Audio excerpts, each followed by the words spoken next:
আমি বিশেষ করে মিডিয়ার মাধ্যমে আমরা সবসময় বলি রাস্তাঘাট বড় প্রয়োজন, কিন্তু রাস্তাঘাটের পাশাপাশি রাস্তার যে যানজট দূরকরণ কিন্তু দায়িত্ব আছে সবার।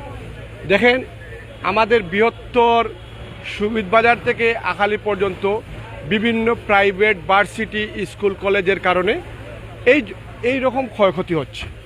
আজকে যখন 1টার দিকে এখানে আগুন লাগে তখন প্রত্যক্ষদর্শী, আমি প্রায় 1 ঘন্টা হয়েছে এখানে আসছি, প্রত্যক্ষদর্শী সবারই মেসেজ এবং কি ফায়ার ব্রিগেডের যারা আছে দায়িত্ব কর্মরত যারা কাজ করতেছেন ওনারাই বলতেছেন যে ভাই আমরা আসতে বিলম্ব হয়েছে, একমাত্র রাইস স্কুলের সামনে এখানে যানজট ছিল, আমরা গাড়ি নিয়ে এদিকে আসতে পারি।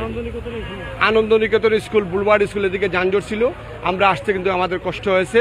এই জন্য যানজটে আমরা প্রায় 1 ঘন্টা ছিলাম।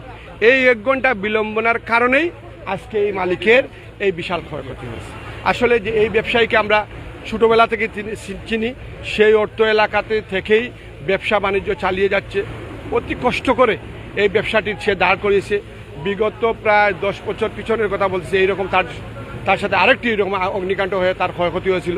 এই ক্ষয়ক্ষতিকে শুধরিয়ে